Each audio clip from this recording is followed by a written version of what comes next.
আজি লাচিত দিৱস অসম বুৰঞ্জীৰ গৌৰৱময় অধ্যায়ৰ মহানায়কক স্মৰণ ৰাজ্যজুৰি শৰাইঘাট মহাৰণৰ সেনানায়ক মহাবীৰ লাচিত বৰফুকনৰ বীৰত্ব পৰাক্ৰমক সুঁৱৰি উদ্বেলিত হৈছে অসমৰ জনগণ লাচিত বৰফুকনৰ অতুলনীয় সাহস শৌৰ্যবীৰ্য পৰাক্ৰম আৰু বিচক্ষণতাৰ অমৰ গাথা সোঁৱৰণ কৰে ৰাজ্যজুৰিয়ে মহানগৰীৰ লাচিত ঘাটত আয়োজন কৰা হৈছে 402 সংখ্যক লাচিত দিৱস কামৰূপ মহানগৰ প্ৰশাসনৰ উদ্যোগত আয়োজন কৰা হৈছে লাচিত দিৱসৰ আনহাতে ৰাজ্যৰ আন প্ৰান্ততো লাচিত দিৱসৰ বৰ্ণাঢ্য কাৰ্যসূচী ৰূপায়ণ কৰা হৈছে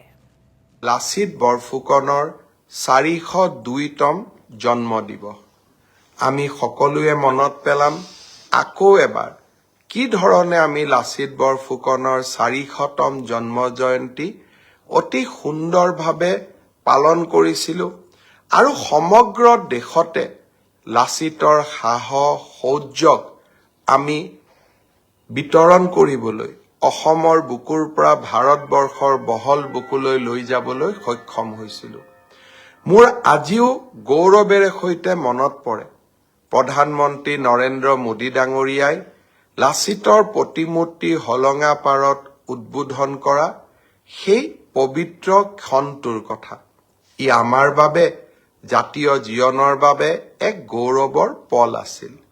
লাচিত আমাৰ সাহস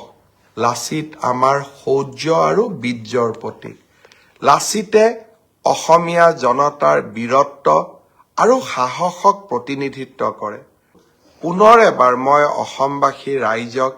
লাচিত বৰফুকনৰ প্ৰতি শ্ৰদ্ধাঞ্জলি আগবঢ়াবলৈ আহ্বান জনাম আৰু যিসকলে পাৰে নিজৰ ফেচবুকত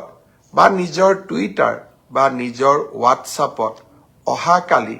প্ৰফাইল পিকচাৰত লাচিত বৰফুকনৰ প্ৰফাইল পিকচাৰ ৰাখিব পাৰি নেকি তাৰ বিষয়ে চিন্তা চৰ্চা কৰিবলৈ মই সকলোকে আহ্বান জনালো